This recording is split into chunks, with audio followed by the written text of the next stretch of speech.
This is one of the most important comparison showdowns of 2024 between two of the best TVs I've ever tested, the Samsung S95D and the LG G4. I'm going to use this meter right here to help evaluate the two TVs, and I'm going to survey some of the New York CNET staff on which they like best. So let's get into it right now.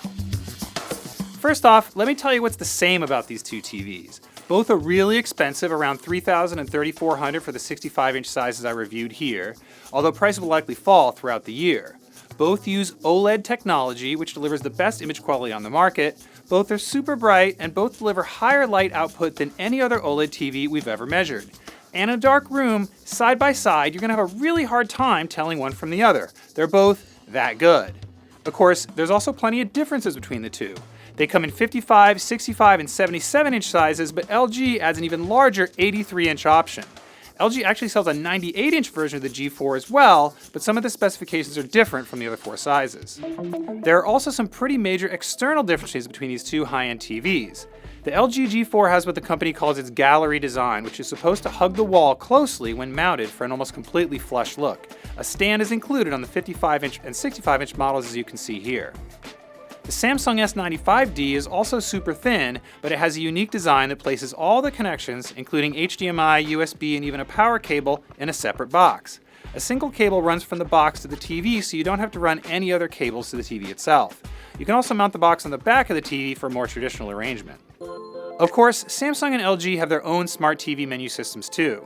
I like LG's better since I found it a little easier to navigate, and while neither one is as good as Roku or Google TV, they have all the apps you need to get the job done. Other features are largely similar, although only LG supports the Dolby Vision HDR format, and only Samsung works with Xbox Game Pass for cloud gaming. Neither are big deals in my book. A bigger difference is what kinds of OLED TV technology each employs. The G4 has LG's best brightness-enhancing technology, which it calls MLA for micro lens array. The S95D counters with Samsung's QD OLED technology, where the QD stands for quantum dot, said to improve both color and brightness. And now for the biggest difference, how they perform in bright rooms. Samsung's S95D is the first OLED TV ever with a matte screen finish.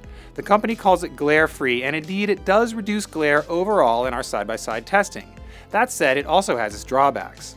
In our comparisons, we placed the TVs side by side in a well-lit room opposite open windows during the day. The Samsung looked better, especially when the image on the TV was dark, because it didn't reflect the window like a mirror. On the LG, the bright, obvious reflections were much more distracting. That said, in some lighting situations, the LG had the advantage. When we watched with a strong overhead light, for example, the LG preserved contrast and image quality better. The Samsung, on the other hand, showed a slight grayish, diffuse light across the screen that made the picture look a little bit duller. In other words, it's complicated and your perceptions can play a big role. For that reason, we asked a few folks around the CNET office to weigh in on what they saw as differences between the two TVs. The right TV is obviously mattified in some way. There's a brick wall staring at me in the face from behind me on the building, and I cannot see it on this right one. The background in this TV is a lot more softer. This image is good. There isn't too much of a reflection. Ooh, there's the window. I see the window now. I can see the reflection of the camera behind me. Yeah, that's not on this one on the right at all. So beyond the bright room performance, I also compared these TVs in a dark home theater environment. Short story, they're both spectacular. Samsung's matte finish did not mess with its bright room picture quality at all. Now, of course, I use a light meter here to do spot checks on measurements. I also use a spectroradiometer to measure more in-depth color and light as well.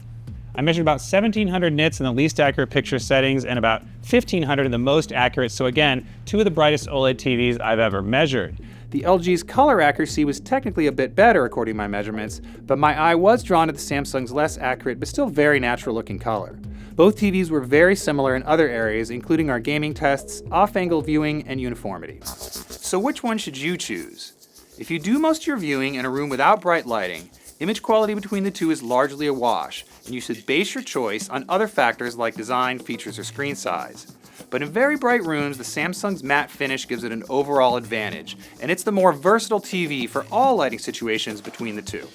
That's a quick look at Samsung and LG's best TVs for 2024, the S95D and the LG G4. I'm David Katzmeyer for CNET.